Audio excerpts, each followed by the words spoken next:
Good morning, good afternoon, and good evening from me, Hendrik Fourie, and my podcast, The 15, where I talk about all things rugby from a South African point of view and from my own perspective and things that interest me regarding rugby.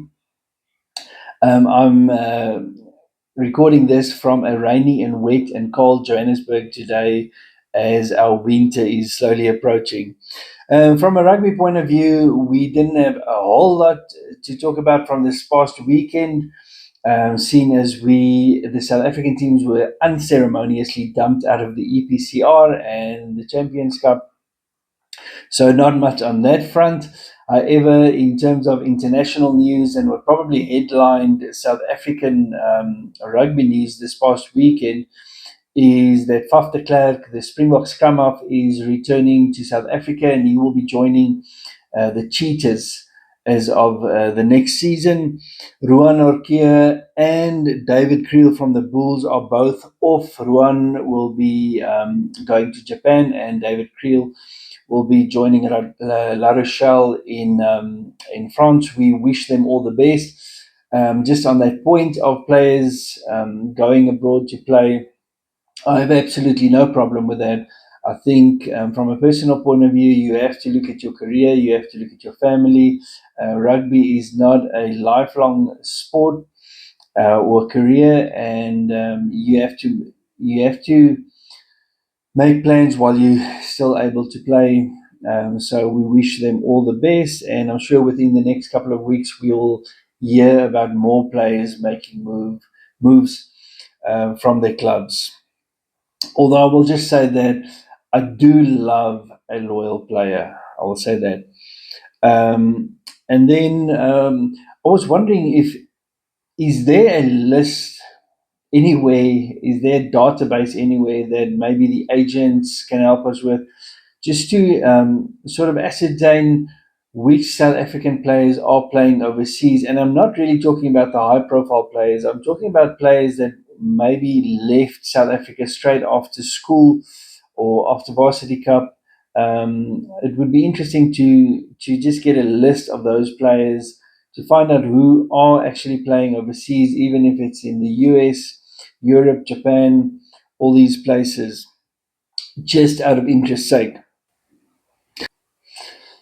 So the Varsity Cup tonight is the final of that, Monday night at 7 o'clock, and that is Pretoria Tuks University hosting the Northwest University Eagles in Pretoria at 7 o'clock at the Tuks Stadium. So all the best to those two teams there.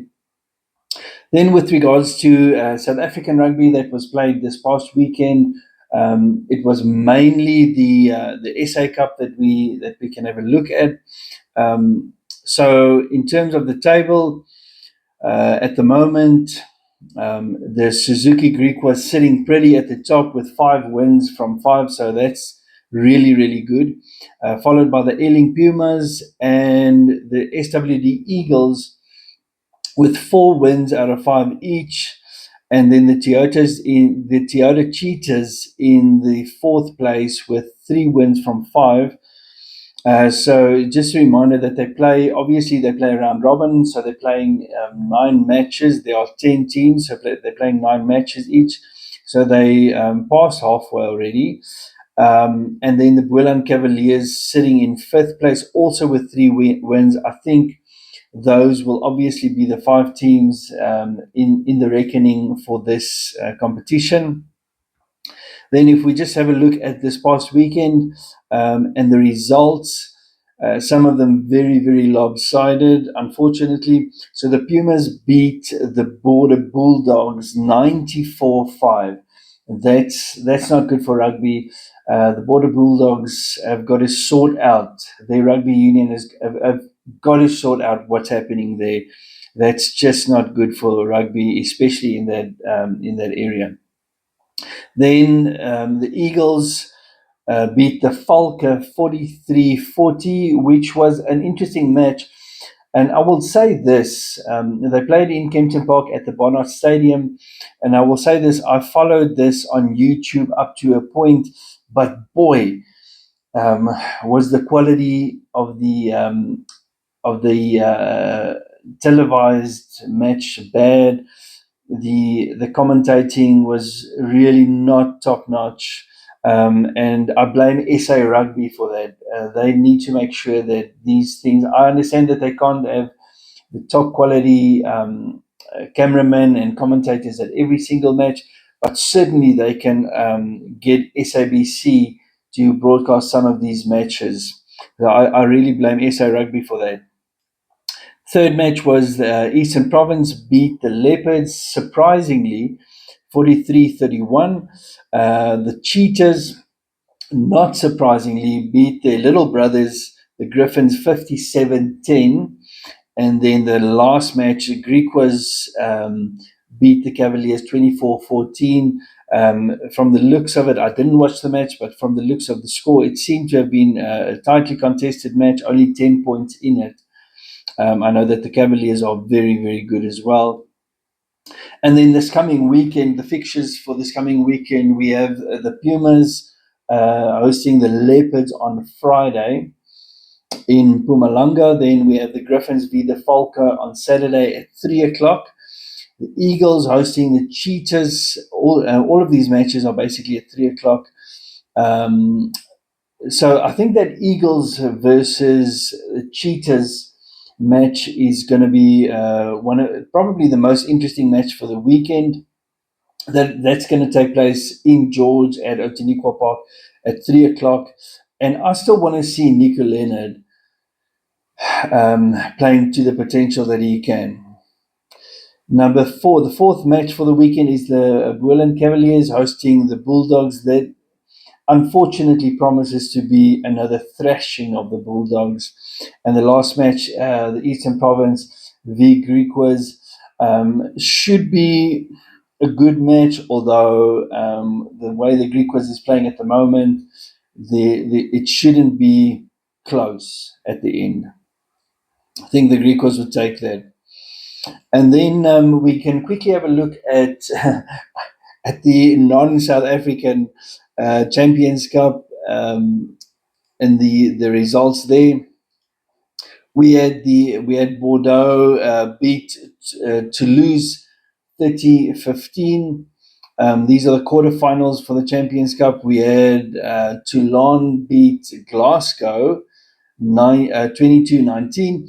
We had Leinster beat Sale 43-13, big score there, and Bath with a close match, controversial match as well, beating Northampton Saints 43-41. So that's just with regards to that. No South African teams involved there. A lot of the South African overseas fans are quite happy about that. Nevertheless, so we can move on to greener pastures for the South African teams. In my previous podcast, we delved quite deep into this round 15 for this coming weekend. But just to refresh your memories, this coming Friday evening, the Dragons in Wales are hosting the Bulls at 9:15 South African time. In terms of predictions, I did give that game to the Dragons by less than 5 points. On Saturday, the Stormers are hosting Connacht at the Cape Town Stadium. I believe the Stormers should take that. And on Saturday afternoon, my team, the Lions, are hosting Glasgow. I think that's the one prediction that I did change, or that I am changing. I think the Lions will take it by 10 points or less.